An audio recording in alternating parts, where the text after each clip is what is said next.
সত্যি বলছি বুঝতে পারিনি আমার ভাইপো সুরুলিয়া মিনি জুতে যেয়ে পরে এমন একটা দাবি রেখে দেবে। তো গল্পটা ১ম থেকে বলছি। তা সবাই ভাবলাম ফ্যামিলি নিয়ে একটু সুরুলিয়া মিনি জু ঘুরে আসি। তো যাবার আগে এখানে একটা দোকান পড়লো, ভাবলাম সবাই মিলে একটু ব্রেকফাস্টটা করে নিই। তো ব্রেকফাস্টে কেউ ইডলি করেছিল, কেউ ছোলা বাটোরা করেছিল। তো আমি ছোলা বাটোরা নিয়েছিলাম। ছোলা বাটোরাটা খেতে সত্যিই বলছি দারুণ ছিল, ফাটাফাটি ফ্যান্টাস্টিক যাকে বলেছিল। তারপরে আমরা টিকিট কেটে ভিতরে সবাই মিলে ঢুকে যাই। এটা ওর ১ম বার ছিল, মানে আমার ভাইপোর ১ম বার ছিল। ও আগে কখনো যায়নি। ওর এটা ফার্স্ট টাইম। তো এটা যাওয়ার রাস্তাটা তোমাদেরকে দেখাচ্ছিলাম অনেকটা। তারপরে এইখানে দেখো একটা এন্ট্রি পয়েন্ট আছে। টিকিটটা তোমরা যে আগে কাটবে এখানে দেখাতে হবে, তারপর তোমাদের এন্ট্রি হবে। তাও আমরা টিকিট দেখিয়ে এখানে এন্ট্রি করে নিই। আর এসে পরে প্রথমে ভালুকটা দেখে নিই। ভালুকটার অনেক বয়স হয়ে গেছে, অনেক বয়স হয়ে গেছে। তো দাবিটা ওর দেখো আমার ভাইপোর একটারই।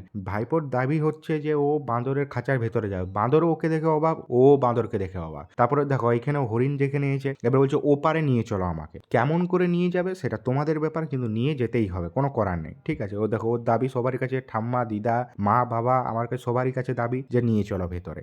তো ওকে ঘোরালাম, ওর দারুণ লাগলো, খুব ভালো লাগলো জায়গাটা। মানে ছোট বাচ্চা তো পশু পাখি দেখলে একটু বেশি খুশি হয়ে যায়। তো জায়গাটা কেমন লাগলো তোমরা কমেন্ট করে জানাও। যদি তোমাদের ভালো লেগে থাকে এই ভিডিওটা, তার লাইক করো, শেয়ার করো, চ্যানেলটা সাবস্ক্রাইব করে দাও। আর হ্যাঁ, আমাদের এই বছরই 1 লাখের পরিবার করতেই হবে, এটা তোমাদের টার্গেট থাকলেও প্লিজ তোমরা পূরণ করে দিও।